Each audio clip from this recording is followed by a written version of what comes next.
I'm Crispin Cruz, your host on the Pipe podcast today. Pipe, obviously talking about process, initiatives, prospecting, and experiences as it pertains to sales. And I'm so honored to have Lara Hodgson on today. Really excited to have you on today, Lara. And just to talk a little bit about your organization and, what's happening here in Atlanta and nationally and, your book. And we just got so much to discuss. So I'd like to jump right into it. If you're okay with that. And yes. So if you wouldn't mind, just tell us a little bit about Lara and tell us about now and Now Counts and what's going on, what's happening out there. Well, I mean, never a dull moment in the world of small business, right? So my background, I started out really in engineering. My background's aerospace engineering. So it's good for all the rocket science jokes. When people say it's not rocket science, I'm like, that's okay. We've got it covered just in case. And what I realized as I was going through that program is I love solving impossible problems. But I also realized I didn't want to design a wing for the rest of my life. And so I had a professor tell me I had an engineering mind and a liberal arts personality. When you tell a 17-year-old that, it sounded kind of schizophrenic, like I might need medication, but it turns out it's actually a good thing.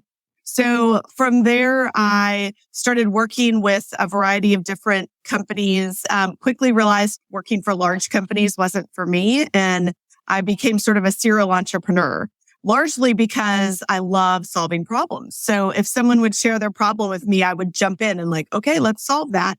And so the first company that I had started with my business partner, Stacey Abrams, was called Insomnia. And we solved we worked with Native Alaskan companies on economic development. We worked with a water reservoir company to solve the water problems in South Florida. So we were always focused on these bigger than us problems. Mm-hmm. And then I became a mother, which is my greatest adventure ever. And when I had my son and I was sort of toting him everywhere to meetings, et cetera, he was constantly spilling things in the car. So I said to myself, somebody has got to make a spill-proof bottled water for children because anybody knows whoever designed juice boxes never had a child because anything you grab that shoots you in the eye with a sugary drink, who does that, right? And so we started a company called Nourish. It was a spill-proof bottled water for kids that we patented. And we started selling into small retailers and small, gift stores, specialty shops. And the business was great. And then about a year into it, we got our first big order from Whole Foods. We started selling in a national retailer. And my business partner and I were like, we have bagged the big deal. We started to high five each other. We had visions of being on the cover of Fortune. And then we had this really rude awakening, which I thought that the way commerce is supposed to work is I give you product, you give me money, because that's the way it had worked before when most of my customers paid me with a credit card. But what we realized is that in this case, I would send a truckload of product and I would send an invoice and I would wait and start begging my suppliers to give me some grace period because I couldn't pay them. And I just remember thinking, why am I the free bank to all of my customers? That's right. And everyone told me, oh, you just have a working capital issue. You should go get a line of credit or try factoring. And I thought, well, wait a minute. I'm the lender here. Why am I borrowing money? They should borrow money and pay me faster. And so I started to look at everything that existed in the market from factoring, credit card merchant services. And the one that really intrigued me was the credit card. Because if you think about it, before the credit card existed, retailers used to wait to get paid. Because every month my dad would get paid and my mother would go pay the Thrifttown bill and the Riches bill. And so all of her credit came from little retail house accounts or tabs. The show Cheers wouldn't have existed if Norm didn't have a tab at the bar. Right. But when the credit card system came out, all of that went away and retailers no longer had to wait to get paid and they could grow finally. Without the credit card, we wouldn't have Target or Walmart or any of these big companies. But same thing never happened for B2B. So we decided to create Now Account, which is the first payment system that allows a business, when you sell your good or service to another business or government, if they're willing to pay with a credit card, you should take it. But if they're not, if they want an invoice with terms, but you'd like to get paid immediately, you just process it on your Now Account. You get paid immediately. And it feels like taking a credit card. It is not a loan. It's not factoring. It's not on your balance sheet. So you can grow fearlessly.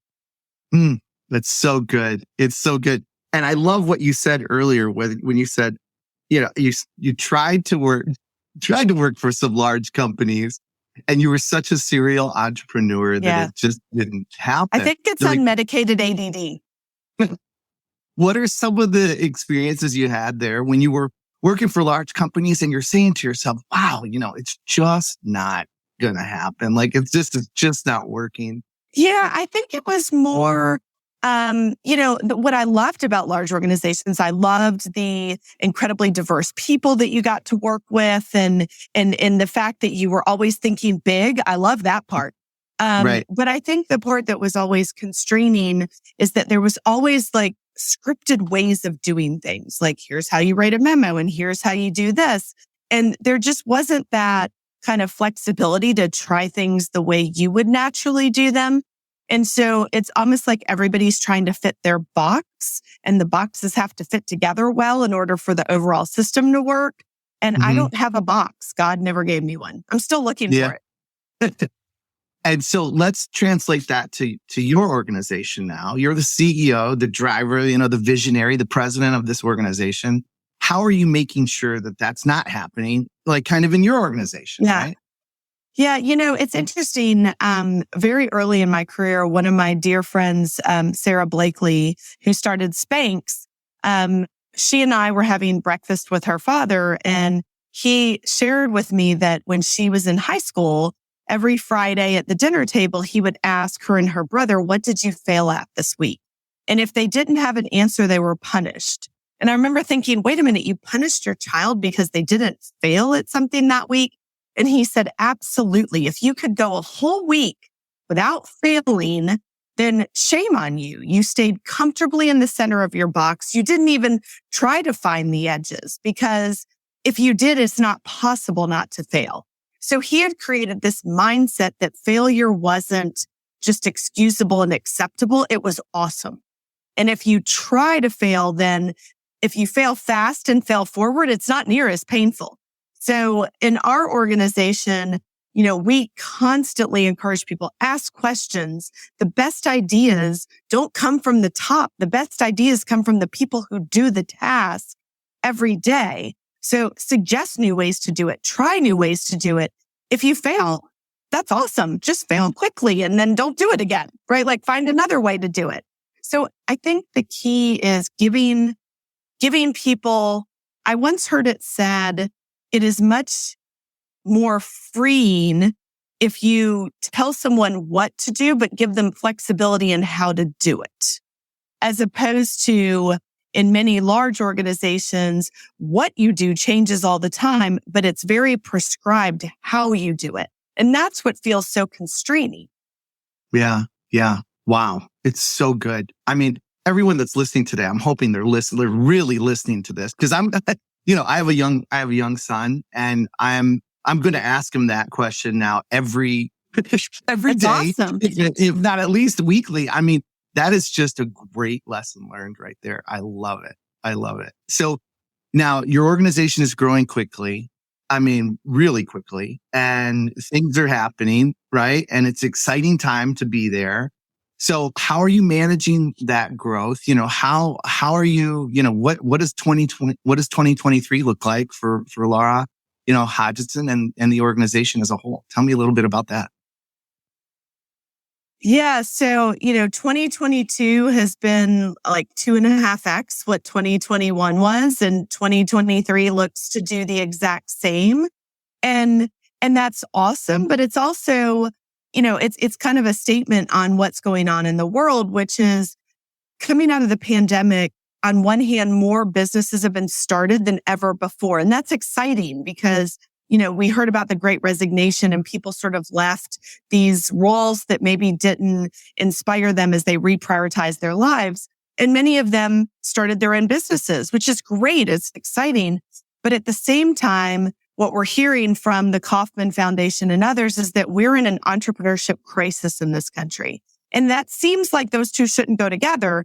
But what's happening is a lot of the businesses people are starting are actually jobs. They're not businesses yet.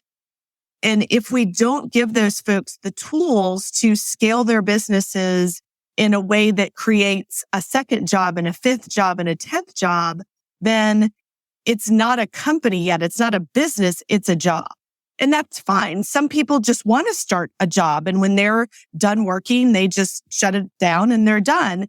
But I think a lot of people aspire for that job to become something that creates jobs, creates generational wealth, creates economic prosperity for their community.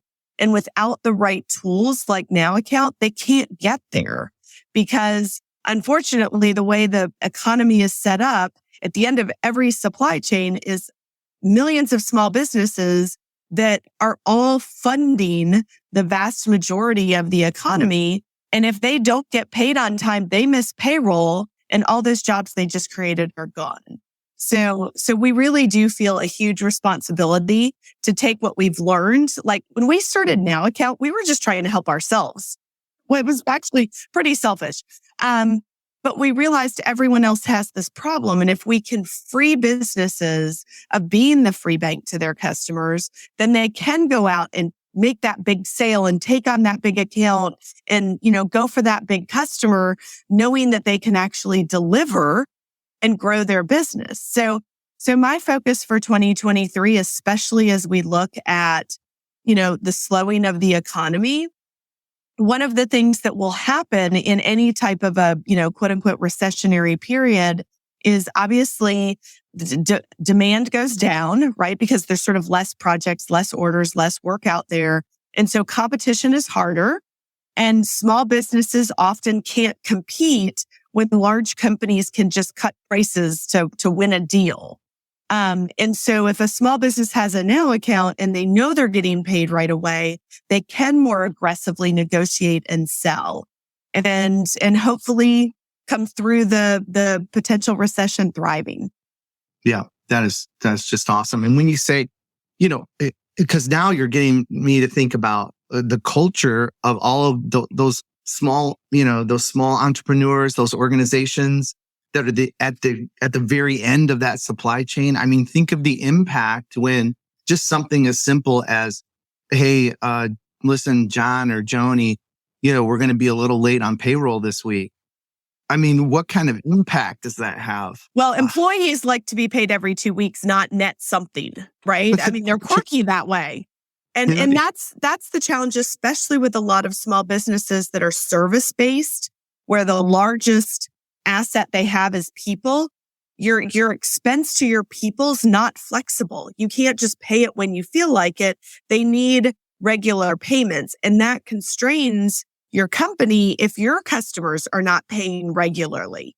And, it really changing that dynamic to the point where you, instead of waiting, 50 days to get paid when people say you have a DSO of 40 days or 50 days, if it was 2, what could you do with that? Right?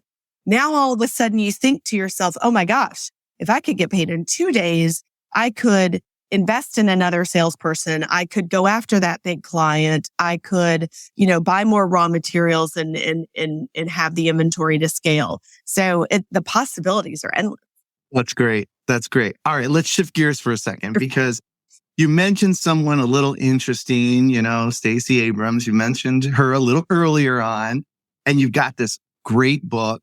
And so, let's talk a little bit about your relationship with Stacey and then also the book. I really would like the listeners to hear about this.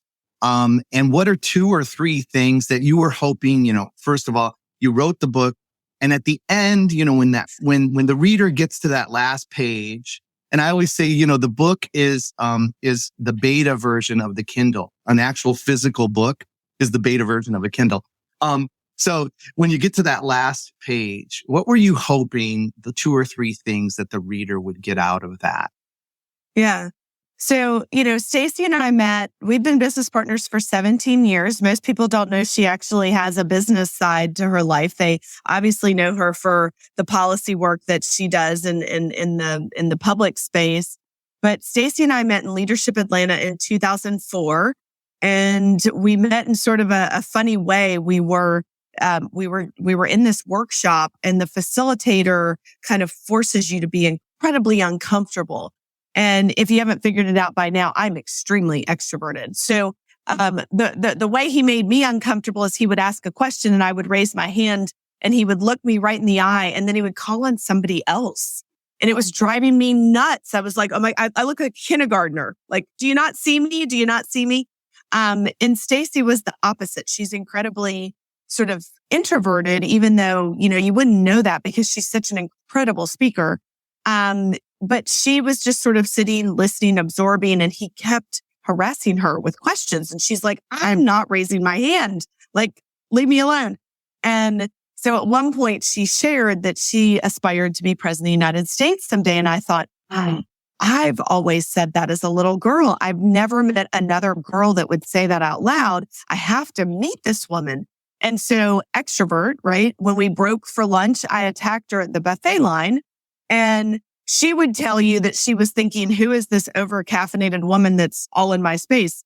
But we ended up being assigned to the same study group. We spent the year as part of Leadership Atlanta kind of tackling these larger issues like education and criminal justice. And what we learned very early on is that we are opposites in almost everything. Like background, ideology, like we are very different. But when you take 2 very different people and you focus them on issues that are larger than either of the individuals, the differences become superpowers, not negatives. And so that was such an incredible learning experience for us. So after starting, 3 businesses, and then Stacy, obviously has gone off and focused more on the political side, a friend came to us and said, have you ever thought of writing a book? And we both said, oh, we do not have time. And she said, but your story is so fascinating because you managed to take these vastly different perspectives, which in today's world, most people would view as a horrible challenge to overcome. And you made incredible innovation out of that and have worked together, through failures and successes. How did you do it? So people joke that the book reads like a thriller. And I don't know if that's a good thing that my life is a thriller, but it really is. And, when you say, what are the couple things that I want people to take away? Certainly the way the book is organized, it goes through each of our startups and the ones that failed, why did they fail? And the ones that were successful, why were they successful? And we touch on everything from your network is your net worth, which we truly believe, to how do you hire people? How do you hire patiently? To sales strategy, like, how do you bag that big deal? So we talk about that. But I think the one thing we really want people to take away is in this world that is becoming increasingly polarized and increasingly tribal. And I see my son growing up in a world that's telling him, if you're not with me, you're against me. And that's just wrong. It's not true. And, Stacy and I believe that our differences are our superpower. And if you can focus yourself on a larger goal and not be so focused on my way of doing it versus your way of doing it, and instead find a third way that's even better than either of you came up with, that's where progress happens, right? All progress happens in the middle. Like neither side of any issue has the answers, or we'd have found it by now. And so the answer is always in the middle, but the middle's messy and the middle's uncomfortable. And we have to I feel like we've become uncomfortable with being uncomfortable. It's okay to be uncomfortable. It's awesome to be uncomfortable. And if we can be curious first and critical second and stop judging everyone and instead apply that curiosity to solving bigger problems, that's where innovation comes from. My fear is if we retreat to this tribal, polarized world, all innovation will die. Because one thing I know for sure is if I want to drive innovation and I surround myself with people that look and talk like me, there will be no innovation whatsoever because you think the same way, and that's not good. That's right. That's right. And what you say is resonating so loudly with me because when we take through with Sales Arbiter, when we talk with other organizations and we say, okay, one component of what we offer is a sales training program. And part of that program, is we focus heavily. And when I say heavily, I mean throughout the whole program, pretty much from beginning to end, on some of the things that you're talking about. And it is, being comfortable with being uncomfortable, get out of your comfort zone, like do something different. Like Stacey, I can't tell you how many times, I've won business and we're talking about large contracts or speaking engagements or things like that, where I've literally won that business. And the prospect at that point is a client, and the client came back to me and they say, Chris, the reason that we chose you and your organization is because there's just something a little different about you. Like, and you were priced, you were value priced, but you weren't the cheapest. Right. You weren't maybe we weren't the most expensive, but we were, up there. Yeah. But there was just something different about you. And that's the reason why we wanted to move forward with your service. I think when you get uncomfortable, you become more real because you can't fake that part, right? Like when you're sitting there in the center of your little box and you have perfected everything you're going to say, it starts to sound contrived and people can tell when you're uncomfortable. And there's something endearing and inspiring about allowing yourself to be out there. And it attracts people, right? So whether that's going for that sale that made you a little uncomfortable, people are like, I don't know what it is. There's just your willingness to take a chance, your willingness to go for it. But I also think that in almost every case, from a sales perspective, the difference is when you focus on the customer and not on you, right? It's not about, let me tell you how great I am and why you should hire me. It's let me take the time to understand you. And I think when in this world of like polarized views, we've stopped being curious about other people. And instead, we want them to focus on us, right? It's my discomfort. It's I'm offended. It's I don't like that. That's about you. And if you would focus on other people instead, you'd be a lot more happy. But people are fascinating. Like, I think people are incredible. And, I always joke, like, if you sit next to me on an airplane, I hope you didn't want to read because you are going to talk to me. If you're bagging groceries at the grocery store, you are going to talk to me like I just talk to everybody. And my son laughs about it. But it's that curiosity about people and not judging them first. Most of us make a judgment about somebody based on what they're wearing or the title on their name tag or where they came from. And we decide whether they're valuable to our network. And that's just wrong because everybody is valuable to your network. Like everybody is a part of that network. And I think the more people focus on others and being curious and less on themselves, the world would be a much better place and you'd sell a whole lot more. You're right. You're so right. So we got a question from Dan Jordan. He says, Lara, how do you offer something completely different without them getting insulted or insulting them for being boring with what they are doing now? Yeah, I think so. What you're asking is, how do you sell something innovative without saying that the way they've been doing it is wrong or not as good? And actually, it's interesting because the fact that you've been doing something one way and now there's a better way doesn't make the old way bad. It's just the way it was. And now there's something even better.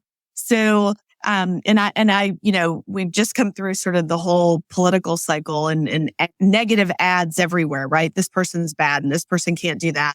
And it's so funny because I'm like, why do you say that? Why not say, this person did a great job? And now there's a new opportunity that I can bring a fresh perspective to. Like, the old way doesn't have to be bad for the new way to be good. The new way could actually be better than the old way that was good, right? And so this constant need for something to only be good because the old way was bad, I think you can actually celebrate that the way that folks have been doing it has worked for some period of time. And if it wasn't that great, they still were successful getting there. But now there's something even better. Yep. Or maybe that just, looking at this more conceptually, right?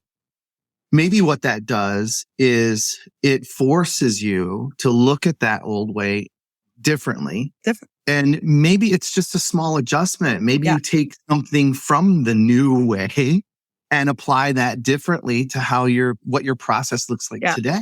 Right. Well, and we use that with Now Account. Like, nothing has ever existed that's like the Now Account.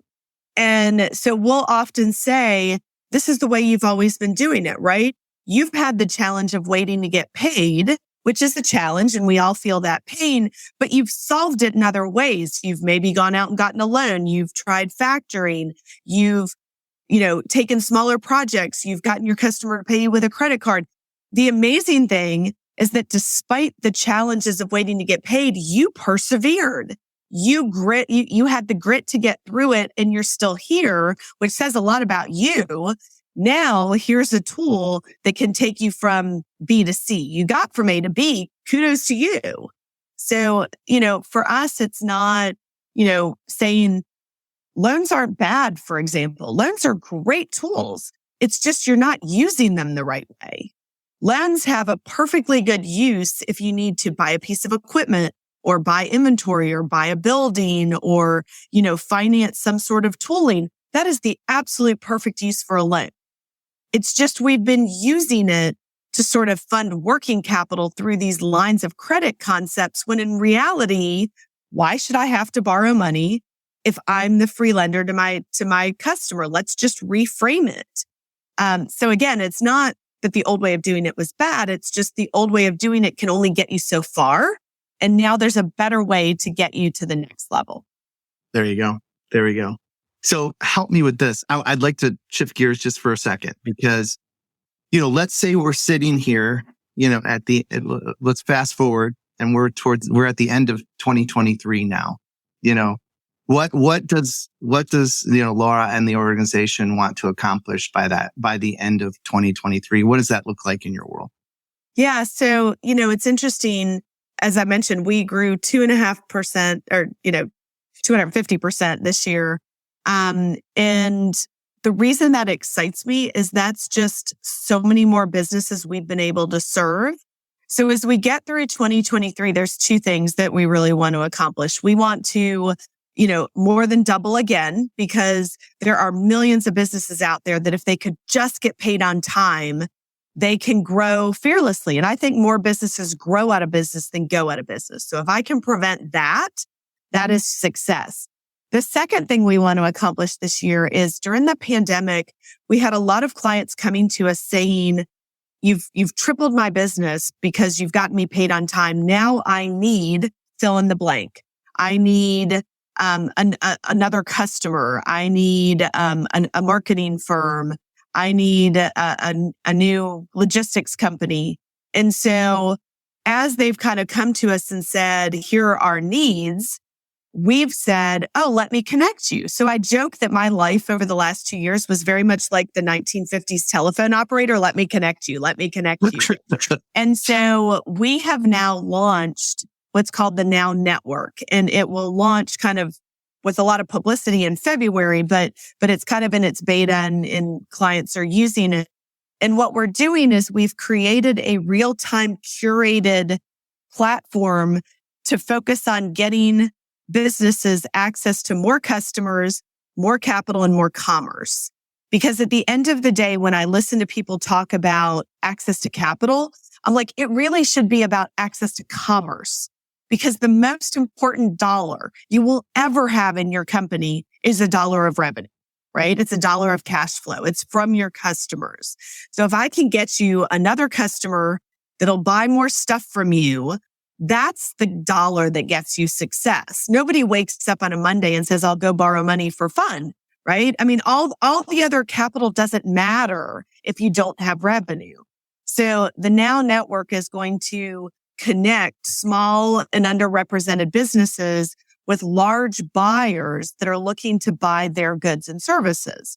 And so we're launching that in early this year, like January, February. And so by the end of 2023, I would love nothing else than for the Now Network to be thriving and seeing these small businesses that are typically at a disadvantage, accessing their dream customers without having to spend ridiculous amounts of money to just chase down these big companies through their websites and through their portals and all, which is just a waste of everybody's time.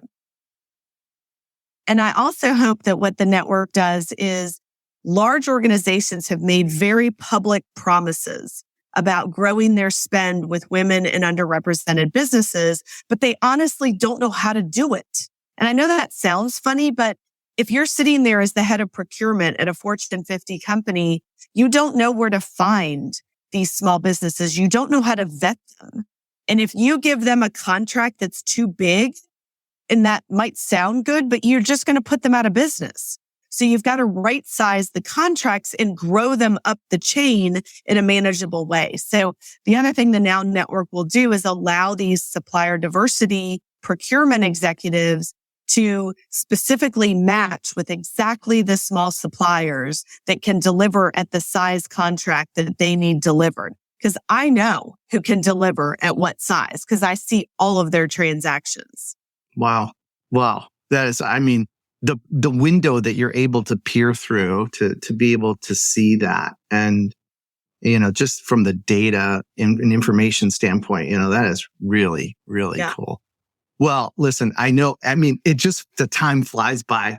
I mean, we've already been talking almost 35 minutes. I'd like to jump into, if you're okay, I do this thing and it's a tribute, to James Lipton. And every one of these gray hairs I own. So, I think you probably know James Lipton inside the Actors Studio. Mm-hmm. And one of the reasons why I kind of do this little tribute to him is one, because I just love the guy. I had one of my colleagues say, "You mean that stodgy guy that used to be on TV that used to have all the actors on his show?" And I'm like, yeah. That guy. But I just love the show. And he did something really unique at the end where he would ask a series of questions of things that maybe you didn't know about the guest. Right. And so, I think this is one of those pieces of the Pipe podcast that people are really like, oh, I hope he gets to the questions, So I'd like to just, with your permission, go through some of these and just get your answers to them. And then we'll close it out from there. But man, it's just been so great having you here. So it's called the Sales Arbiter 7. So we'll just jump into this first one, which is, hey, Lara, what is your favorite word? What's your favorite word? Oh, I think my favorite word is serendipity. Serendipity. I love it. It's a great word. Doesn't it just sound great? Yeah. It's so positive because it's when those unexpected positive things happen. And I truly believe most success in business is being curious enough to put yourself in positions where that can happen. That's right. That's great. That's great. What is your least favorite word? Oh, well, it depends. It depends on if I'm sitting there with, my child and hearing people say, dude, that would be my least favorite. But I think in business, what drives me crazy is when people are always saying literally. Because I'm like, well, were you kidding before? And this one is true. Right. That's so funny because again, it's let me be honest with you. That's when right. People say that, let me be honest. It's like, so what were you doing a minute ago? Well, let me be honest with you. It's just like, oh my gosh, I've talked to so many people to try to get take that out of your talk track, please. Take it out. Yeah. That's wonderful. So what's something that could make your day, Lara?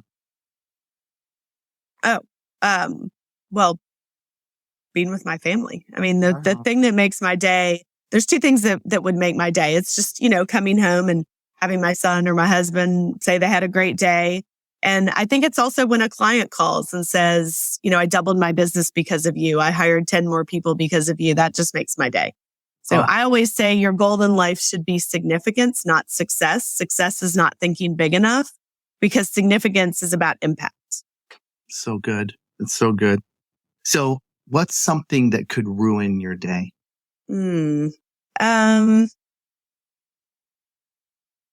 What could ruin my day? It is really hard to ruin my day. I have to be honest.